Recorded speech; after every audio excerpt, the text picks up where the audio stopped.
Hər kəs salam, mən Murad, həvəskar şahmatçıyam. Bugün şahmat dərsimizin 8-ci dərsidir. Onu getmək istəyirəm ki, rus və Azərbaycan dillərində onlayn dərslər keçirilir. Aşağıdakı nömrə ilə də əlaqə saxlaya bilərsiniz. Deməli, bu günlərim elefant qambiti, yəni fil qambiti götürəcəm. Fil qambiti deməli ağlar üçün tətbiq olunan bir tələdir. Deməli, necə başlayır gedişlər? Y4, Y5 standart, ATF6, ATF3 və biz burada oynayırıq D5. Burada əgər rəqib 7 piyada vursa, heç problem yoxdur. Yəni burada vəzirlə götürürük, oyunumuza davam edirik, figurlarımızı inkişaf elətdiririk. Amma əgər rəqib burada görsə ki, Y5-də piyada zəifdir, qoruması yoxdur. Bunu götürdükdən sonra biz deməli oynayırıq. Yəni iki variant var burada. Ya 7 vura bilər, ya da ki atla Y5-dəki piyadanı vura bilər. Biz burada deməli atla Y5-dəki piyadanın vurulan variantına baxırıq. Deməli burada at Y5-dəki piyadanı vurdu. Biz də oynayırıq D-yə.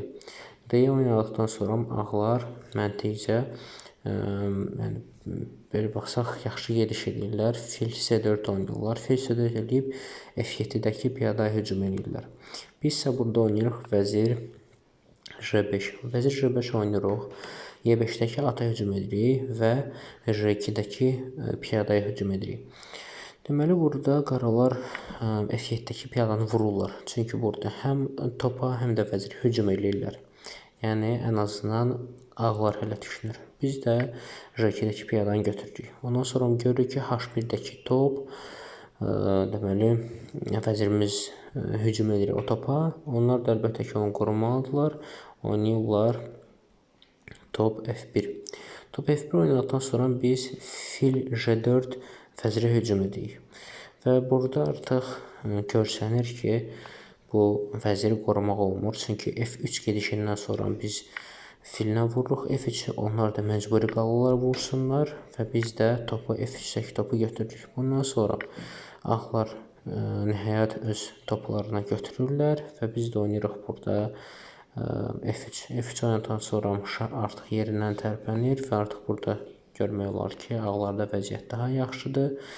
Amma yenə də axıra kimi görsədim, biz burada vəzir götürürük. Həm J2-dəki və F1-dəki vəzirlə şah verdiyimizə görə ağ vəzir götürə bilmir F1-dəki vəziri. Oynayır deməli burada şah Y3. Şah Y3 oynadıqdan sonra biz F2-də şah veririk. Sonra F3-dən şah veririk.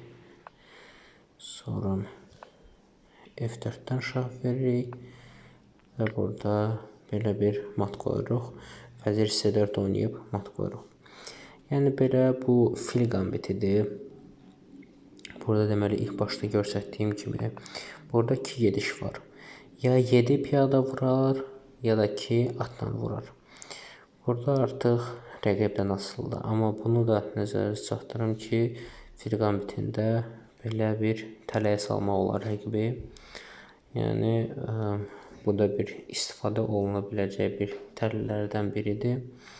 Bu qədər. Bugün dərsimiz bu qədər. Sağ olun, sağ salamat.